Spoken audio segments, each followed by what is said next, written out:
Mateus capítulo 7.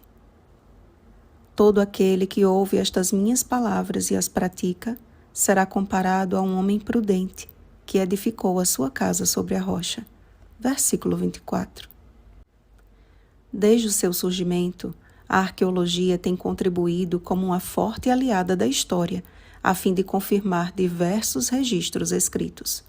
A arqueologia bíblica, um ramo que se dedica a reforçar a veracidade das Escrituras, também tem sido de fundamental importância. Desde o achado dos escritos do Mar Morto, de objetos e até de ruínas de cidades antigas citadas na Bíblia, muitos céticos têm despertado para a Palavra de Deus como o livro mais sério e confiável que existe. Em 2021, foi divulgado um achado arqueológico no deserto da Judéia, que incluía porções dos pergaminhos dos profetas Zacarias e Naum, exatamente como está escrito na Bíblia atualmente. No capítulo de hoje, Jesus fez referência a duas atitudes que não podem e não devem compor a conduta cristã. Ele também reforçou a importância da oração insistente, da porta e do caminho que conduz para a vida.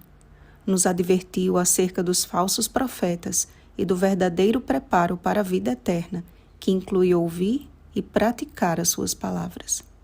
A começar pelo julgamento precipitado, Jesus advogou contra o que se havia tornado um hábito em Israel: samaritanos e judeus, fariseus e saduceus, religiosos e publicanos.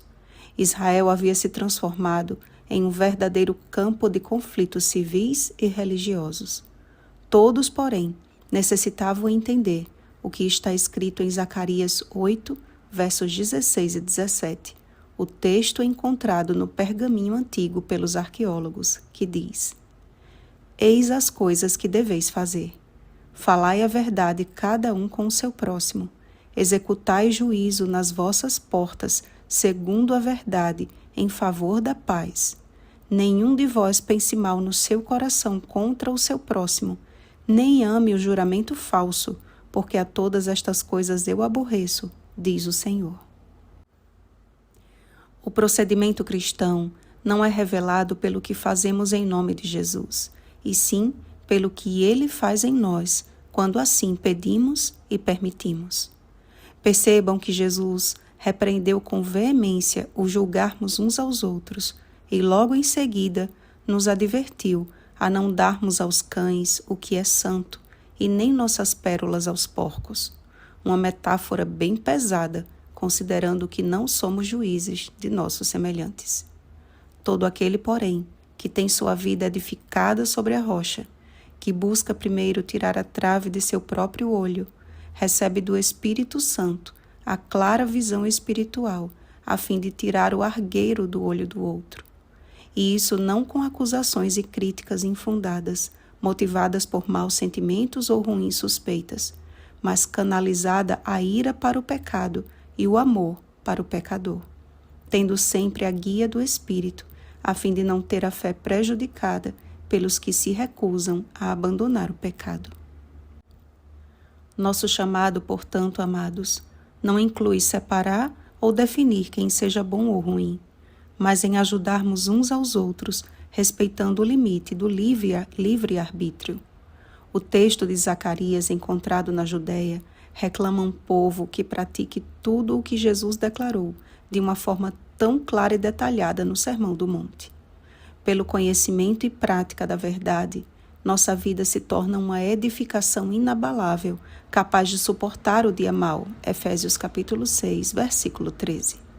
Aquele, porém, que ouve estas minhas palavras e não as pratica, disse Jesus, é comparado a um homem insensato que edificou a sua casa sobre a areia. Esta diferença será claramente percebida no juízo final. E é este cenário profético, encontrado pelos arqueólogos, que aparece no livro de Naum 1, versículos 5 e 6. Os montes tremem perante ele, e os outeiros se derretem, e a terra se levanta diante dele, sim, o mundo e todos os que nele habitam. Quem pode suportar a sua indignação?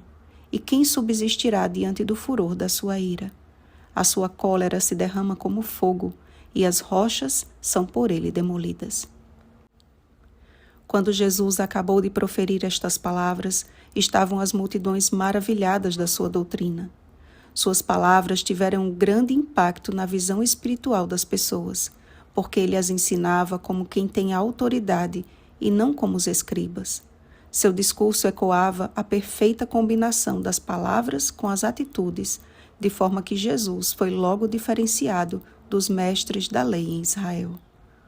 O que mais falta para o povo de Deus hoje perceber que é tempo de vivermos Zacarias 8, 16 e 17, a fim de não temermos Naum 1, versículos 5 e 6. Eu vejo essa descoberta arqueológica como mais um atalaia da misericórdia divina, a fim de habilitar para o Senhor um povo preparado. Lucas capítulo 1, versículo 17. Ter a boca cheia do nome do Senhor, enquanto ignora a sua vontade revelada em sua palavra, é como construir uma bela casa sobre a areia. Aparentemente, é igual à casa sobre a rocha, mas os momentos finais revelarão a fragilidade de seu alicerce.